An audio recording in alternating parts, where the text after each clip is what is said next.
There is one basic technique that I think every modeler needs to know, and that would be how to scratch build parts. And the first thing that you would need to learn is how to stretch sprue. So sprue is the plastic frame that holds all your parts together, right? So for example, if you look at this, that's the wing of, the wing parts of a F6F Hellcat. That's the sprue, right? That's the sprue that holds the parts. It's a frame of some kind. Okay, so you snip off these bits and you get your wing. So that's your sprue. To stretch sprue, you first of all need to find a decent piece of sprue, something with a nice enough, long enough length. And there are two basic reasons why you would need one. First, this is something which I cut off from a sprue, and it's a fairly decent length. And it's enough space to hold on to it like this, right? And there's also enough space to do the real thing, which is to melt it. And that's how you would get stretched sprue. So to melt it, what I would normally use is that. These are old, used birthday cake candles. So whenever I go to a birthday party, I would try to salvage these. These all get discarded, right? So I would pick these and get a decent sized one, something like that. And that should last you for quite a while, actually. I've got quite a few here. Now, I've mounted one inside this jar. It used to hold ice cream. And that keeps it nice and safe. And of course, the wax which runs down tends to get reused again in some fashion. So then I get myself a lighter. Any old lighter will do. You just go old fashioned and just use a match. And you just light it, right? So there you have your candle flame. Let's move it into position. Now you take your sprue, and now you see why you need to have a decent enough length. You hold it over the flame, twirl it ever so gently, and when it starts to bend like that, that's the time to grip it and pull. Now the trick here is to use even effort on either side. Pull evenly, pull steadily, and don't pull in a jerky manner. The result is a nice clean pull. You hold it for a while like this, don't let it go until it kind of cools down, and then you've got your stretched sprue. Put that down on the table. Blow out the candle, because I've got a lot of solvents and paint and enamel based stuff and thinners all over the place. So safety first, right? And there's your stretched sprue. Now, as you can see from that, I hope you can see it. It's a very fine piece, and it's fairly even. Okay, all the way through. Now this size comes from a fairly fast pull. If I pulled slower, I would get a thicker pull. If I pulled, if I let the thing heat up only for a short moment, and then as it starts to sag, then I pull. Then it will be thicker as well. But the tendency then is for it to curl back. So this technique and this approach to making fine bits of rod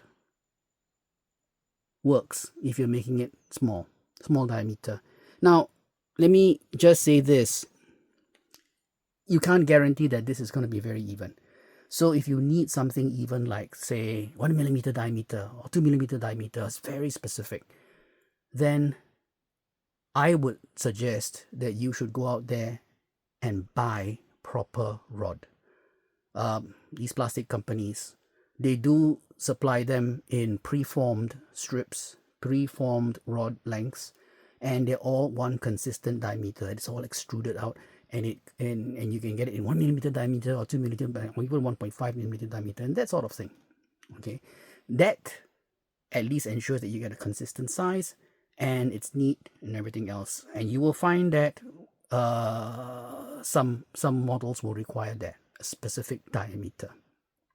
Okay, now when you snip off your plastic sprue, you see this end? Notice that it tapers, right? So at some point it's gonna be even, but then it's gonna start getting broader and broader and broader. So you need to know at which point you're gonna snip. So probably around here. And after you've done that, you'll end up with this. Okay? Now, don't throw this away. Even though it's too short, I think, for you to pull a little bit more. All right? I would tell you, please don't throw this away. It's useful. Trust me, I'm somebody who doesn't really want to throw away stuff. My wife would tell you that too. Now, what would you use something like this for? No, not a toothpick. What you would use it for is, for example, take this wing, which I just happen to have lying around, right? Now, you notice there are holes. Big, huge holes. And for the F6F kit, and this particular F6F kit, which is the FX one, these were meant for mounting zero-length rockets. Okay? Now, what if you don't want the rockets? What if you just want to build something clean? Maybe with only drop tanks. Maybe with only one drop tank. Maybe with no drop tank at all. No missiles, no rockets, no bombs, nothing. How would you have to fill that? Well, it's very easy. You take this, right? Poke it in. Filled. Because it's a taper, at some point, it will just stop. And that's your exact diameter that you need to fill it. You don't need to measure anything. You don't need to go and cut. You don't need to go and use putty and gosh knows what else. I mean, the one method of filling this, of course, would be to put a blank piece of plastic here, flat, and then after that, fill here with, putty. But no, use this. And that's another trick that you can use with stretch sprue. And there you are. Okay. Now, of course, you will say, yeah, but after this, I've got to go and sand off all this and the detail will be gone. Yeah, but you would have to do that too with any other approach. So this is cheap, this is effective, and you're making use of the byproduct of stretching sprue. Okay. Now, this is as far as pretty standard sprue use and sprue generation is concerned. Let me show you something which I built a long, long time ago when I was maybe in my, late teens, early 20s. Yeah. So I built this. Now this is a 1/700 scale destroyer. It's by Tamiya, and it is the destroyer Hatsuyuki. So the Hatsuyuki was one of the Fubuki class destroyers. Okay, and it is early batch, as you can see from the turrets. The turret guns are not dual purpose guns. Okay, but enough of that. Why am I showing you this? Well, look carefully and you will see that it's got some rigging on it, right? It's got some very, very fine rigging. Not all of it is in good nick, but the ones that you can see are very, very fine. Excuse the Japanese flag, it just fell off there. But you can see it, right? You can see the very fine line. Now, how do I get that? This, let me put that down so that it doesn't suffer any more damage than it already has. As you can see, that fine though it is not fine enough for rigging for ships in this scale. Okay.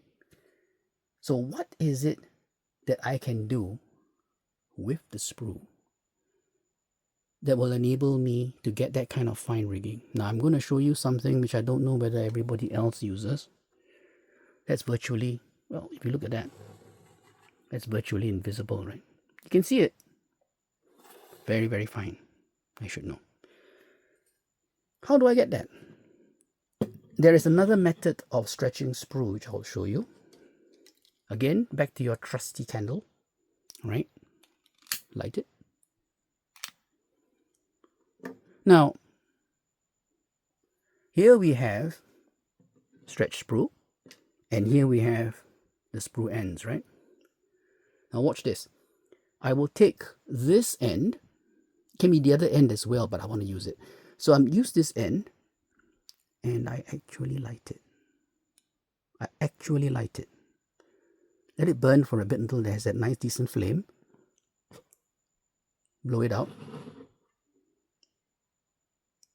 And you pull. Did you see what I just did? What happens is that the melted plastic, sticks on to that surface and allows me to pull. And if you can see carefully, I've pulled. I've pulled quite a bit actually. Very, very fragile. Oh my goodness, you can't even see it. But there it is. Can you see it? Running through my fingers. It's very, very fine, very, very fine stretched sprue. So this is another technique to get stretched sprue. Let me just compare it with the other piece. And you can see the difference. Okay. The word gossamer comes to mind actually. This is very, very fine. So if you want to use this and rig up a ship, entirely possible. In fact, because it's so fine, normal glue melts right through it immediately, so it becomes very difficult to work with. What I would use, I've discovered properly now, after many, many years of practice, and you can see it now. After many years of practice, what I would use is actually super glue, cyanoacrylate. You put a bit on where you want it to be applied, stick this on, all right, and stick one end on like this, okay, pull, make sure it's taut, and then put that on to the other end, and then just leave it. The super glue sets very quickly, and you will get a neat rig. After that, you snip it off. Now, I used to have fun rigging my ships using glue, actual normal glue. I will just apply one end and then pull. Pull it to the other end, stick it on, and the glue, because it melts through, will neatly cut the sprue, the stretched sprue off exactly at the point where it is affixed. So if you look at the ship, for example, like this one, okay, I've got a stretched sprue going from that crossbar to that crossbar, right? And I've even got one in the center, okay, and I've got one stretching here to here. How I did it was, I affixed one end, stretched it, I had glue here, I just pressed it in, and it just sagged and fell off neatly, leaving that strand nice and taut, just like that one as well. You can see that here, this one has a small little bit end sticking off, and that's where the Japanese flag, well, no, the Japanese flag was here, but you can see that that one did not snap off, right? What I did was I just glued it on, and then I just kind of like tried to cut it off, and obviously I didn't do a very good job. So that's one more trick that you can use with stretch sprue, and that's another technique that you can use to get very fine, even finer than human hair, stretched sprue. So stretching sprue, different ways of approach, depending on what you want. I've introduced these two to you. I hope you find some use for that. Okay, and as usual, I'm sharing all this because this is stuff which I've learned over the years, and I just love to talk about it and share that, you know. And I hope you find it useful, as I said, and do drop by again. I'm sure I've got other stuff that I can share. Oh, and by the way, if you want to see how many other ships I've got quite a few. and most of them have still got their rigging. Thank you, and happy modeling.